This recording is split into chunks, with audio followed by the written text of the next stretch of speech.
There have been many kinds of money used over the ages. Gold being very successful at storing value, titled gold, successful, representative paper, it was pretty successful, and then the beautiful fiat paper.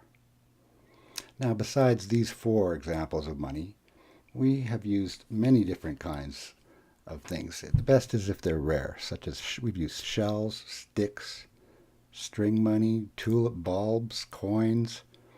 The list goes on and on. Okay, we're going to go over a brief history on money and monetary systems over the past. And let's start out with the time around Jesus.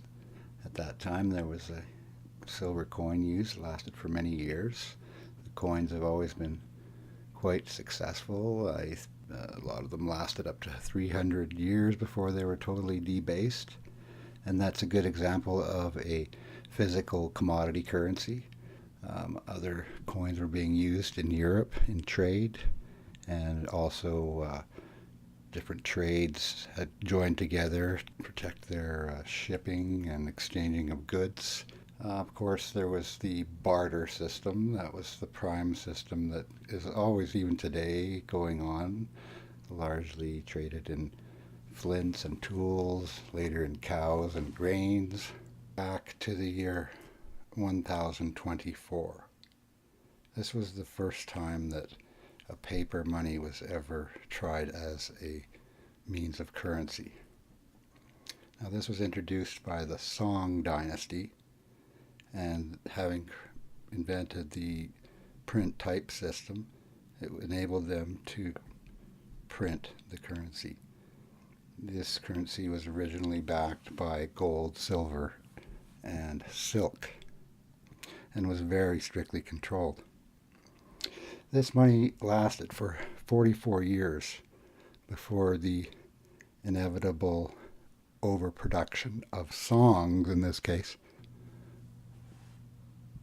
In the middle of the 1300s, the Hanseatic League, which I referred to earlier as the tradesmen of the different towns, that lasted a long time. There was a Venetian currency, lasted from the 1200s to the 1700s until Napoleon ended the Venetian Republic. Then we had the Hungarian ducat, modeled on the Venetian, late in the 1400s till 1915. And it was right around this time when, of course, the Federal Reserve was started. The Federal Reserve note, which we are still using to this day, was introduced in 1913, backed by gold, up until 1971.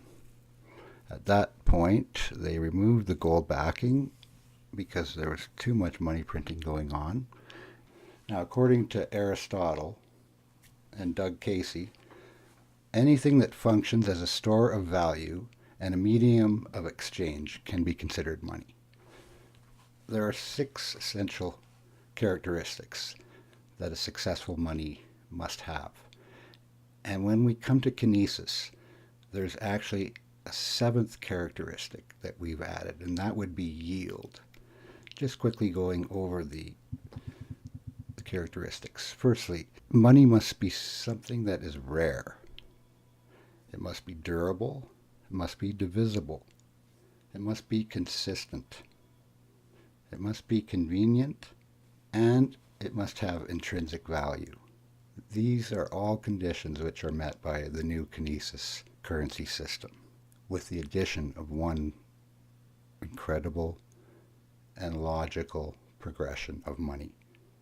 There is a yield attached to the Kinesis coins, and that will enable Kinesis to defeat Gresham's law and become a system of holding value for all mankind